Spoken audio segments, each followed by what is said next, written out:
We continue to follow breaking news out of the NBA, where the Spurs and De'Aaron Fox have agreed to a 4-year, $229 million extension. That's coming from ESPN. Keeps the Fox in San Antonio through 2029/30. Back in February, the Kings sent Fox to the Spurs in a 3-team trade involving the Bulls and the former All-Star averaging 23.5 points per game for San Antonio last season. I'm Tommy Tran with Sam Quinn. So 4 more years for number 4, Sam. And you and I were just talking about before we came here on air. It took a whole day to be announced. Yeah, it's just a little bit of a surprise. You figured it would have been done on Sunday since the trade came 6 months ago. You would have thought that they would have had, an idea of what this deal was going to take, and we might get the early announcement like you got with Luka, but they got it done. It's now in the books. It's one of the more interesting contracts in the NBA now, right? De'Aaron Fox is not Luka Doncic. He's not this surefire All-NBA candidate every year. He's 27. He's very reliant on speed. How is this contract going to age as it takes him into his 30s? His three-point shot, pretty inconsistent. Is that going to be able to hold up? And then, of course, you have these 2 young guards on the team, Stephon Castle, Dylan Harper. Are they going to be able to play together? Are all 3 of them going to be on the team long-term? I've got a lot of questions here moving forward, but I look back at the trade. Remember, De'Aaron Fox forced his way to San Antonio specifically. That's pretty rare. How often do players say, I don't want to play in New York, I don't want to play in LA, I want to play in San Antonio? He helped them get him for a discount, and now they're paying him back on the other side of that. The max contract might have been a little bit shaky if they also paid fair trade value, but they didn't. So now they pay a bigger price to keep him on this extension.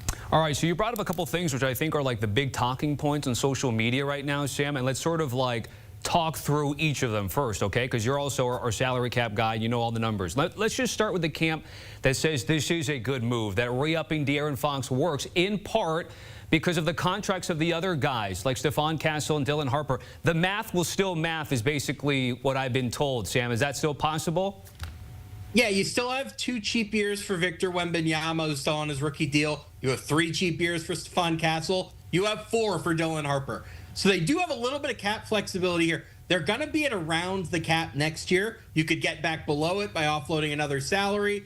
Maybe, a Keldon Johnson, a Devin Vassell. You could operate above the cap, still use that mid-level. If you want to make a big trade, you have the numbers to do that with as well. Everything is still kind of on the table for San Antonio.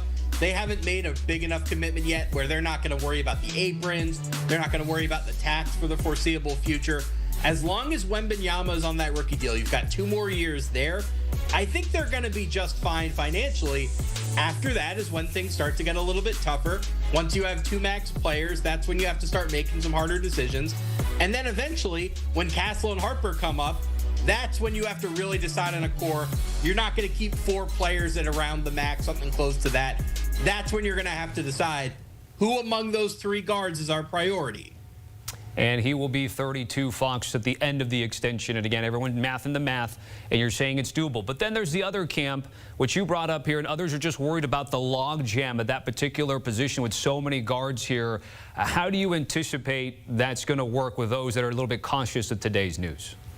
Yeah, I would expect at some point in the next, let's say 2 years, maybe 3, that one of these guards is not on the team, right? I think that's just the reality. All 3 of these guys are going to want to be long-term starters. I don't think San Antonio is going to want to start them together. You could maybe get away with 3 guards, depending on who they are, just because Victor Wembanyama is so transformational defensively. But Fox, not a great shooter. Castle, a total non-shooter. And we don't know what kind of shooter Harper's going to be. These aren't 3 guards that can really play together. So what's it going to be, right? Maybe you trade for another star. Maybe it's Giannis. Maybe it's somebody else. And Fox or Castle or Harper or 2 of them are in that trade. Or maybe you just keep the 3 of them together for a year or 2. You bring one of the younger guys off the bench and you see how it works. And at that point you go, okay, we think Castle is the weak link. Let's trade him. Or Castle and Harper are both really good. Let's trade Fox to a win-now team. Really devote ourselves to our young guys. It's going to play out over the next year or 2. I don't think they're in any rush to find out. But ideally, you want to get this solved within the next 2 years because that's when you have to start thinking about a Castle extension. And that's when Fox's age is going to start showing, right? You want to trade him before his value starts to decline. Right now, he's still a star, but given the shooting issues and given how reliant he is on athleticism, you just don't know how much longer that's going to be the case. Yeah, percentages will tell us not all of them will pan out or be excellent players, so it'll perhaps play itself out when the contract times come to pass. You mentioned Luka Doncic here, so let's end on that here. What do we make of his, what was it, 3-165? Yeah, it was a great deal all around for the Lakers, at least, right? You secure Luka 6 months after you get him. That was not, or at least should not, have been the given that I think Laker fans thought. It's very hard to develop a relationship, to develop trust in 6 months. Luka would have been very justified in saying, I want to keep my options open. I want to see if there's a better team out there for me in free agency. But he put his faith in the Lakers, and now we look ahead to next year and we look ahead to 2027. The Lakers are going to be a max cap space team for the next couple of off seasons, right? Or at least they have the ability to get there if they want to. 2026, not looking too enticing. Case in point, De'Aaron Fox just re-signed. Jaren Jackson re-signs earlier in the offseason. Not really many great free agents for them to chase. But 2027, that's when Nikola Jokic and Giannis Antetokounmpo are currently set to become free agents. Their bet right now is that with Luka locked up, they can signal to the rest of the league, come to Los Angeles. You'll be able to compete here. You don't have to worry about Luka leaving. Can he recruit the next guy? I suspect he'll be able to, because all of Laker history tells us that once you get the first star, you get the second. You get LeBron, Anthony Davis follows. You trade for Kareem, look at that, you draft Magic Johnson. I don't know who the co-star is going to be, but I suspect they're going to be able to find that next guy. And you get Luka on a discount, it'll make it a little bit easier to fit. Remember, he couldn't get the Supermax with the Lakers because they didn't draft him. They didn't trade for him within the first 4 years of his career. He's at a 30% max instead of a 35% max. This is a bargain for the Lakers. It was a boon for them to get him to sign rather than testing free agency. Now they look ahead to getting his sidekick. Yeah, it's crazy to think you're getting value on Luka Doncic, but it's seemingly that the reception that we've seen, especially even with the Fox news that we've had today. Sam, certainly appreciate it, my man. Thanks for breaking it all down.